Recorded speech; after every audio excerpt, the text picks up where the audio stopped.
You know, most constitutions are all about what a government can't do. But what about what it should do? Today, we're diving into a really unique part of India's constitution, a set of guiding principles that basically act as the nation's moral compass. I mean, think about it like this. If you had to write a job description for a government, what would you put down? What's its ultimate goal?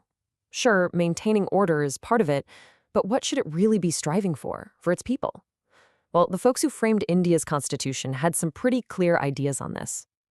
And that vision is just perfectly captured in this powerful quote from Dr. B.R. Ambedkar, one of the Constitution's key architects.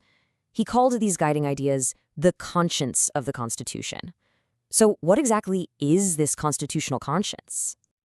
So, this conscience we're talking about, it's way more than just a list of rules. Think of it as the blueprint for the kind of nation India actually wants to become, a set of guiding stars for any government, no matter who's in charge. Okay, so what are they actually called?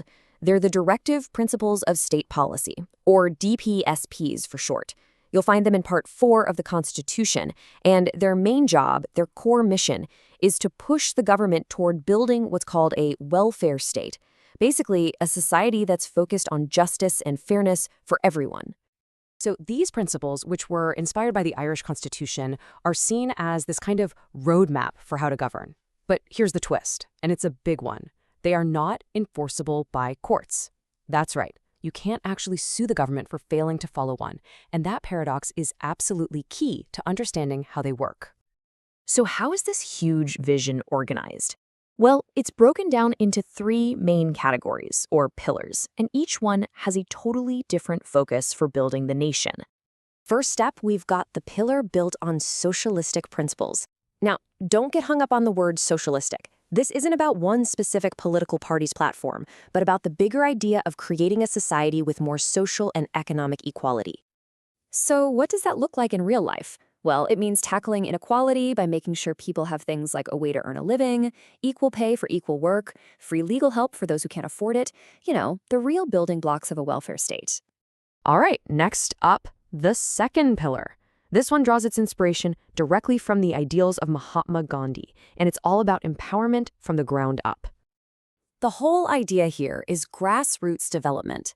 This means promoting local self-government through village councils or panchayats, helping out small-scale industries in rural areas, and really focusing on the well-being of the most vulnerable people in society. It's a vision of a self-reliant, empowered rural India. And that brings us to our final pillar. This one's really forward-looking. It reflects a lot of modern liberal ideas about justice, how the government should run, and how the country should behave on the world stage. This is where we get into some really modern ideas about governance. It covers things that are still major topics of debate today, like a uniform civil code, but also fundamentals of a modern state, like protecting the environment, having an independent judiciary, and promoting peace. Okay, so this brings us to the real puzzle here, right? We know these principles are a promise, a kind of blueprint, but if they don't have any real legal power, what good are they?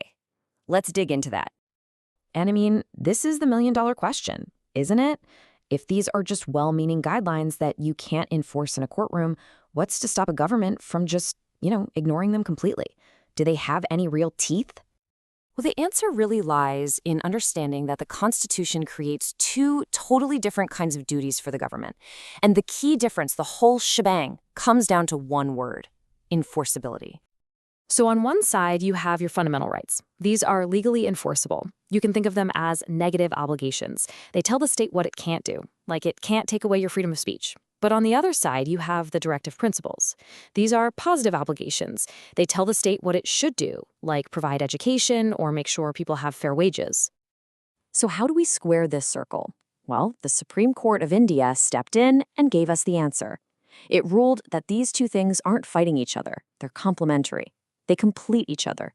Think of it this way. Fundamental rights give you political freedom, while the directive principles are all about achieving social and economic justice. You absolutely need both for a healthy democracy. Okay, so we've established they're a moral guide. But has any of this stuff actually happened? Have these grand ideas led to anything real? Let's see how this constitutional blueprint has been turned into actual concrete action. And this is where it gets really interesting. Because even though you can't take a DSPSP to court, these so-called unenforceable ideals have been the direct inspiration, the very foundation for some of the most important and transformative laws in India's history. Let's look at a perfect example. You've got Article 40, right? That was the blueprint that dreamed of local self-government. Decades later, boom, that blueprint became action through a constitutional amendment that created the whole Panchayati Raj system. Or take Article 45, which said the state should provide education.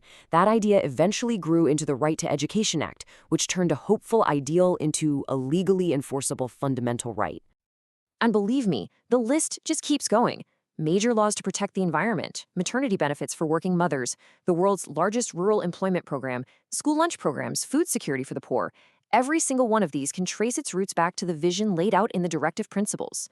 They're like the silent source code for India's entire welfare system. So, at the end of the day, it's super important to remember these principles aren't just some dusty old historical document we admire from afar. They are a living, breathing, and very much unfinished agenda for the entire nation.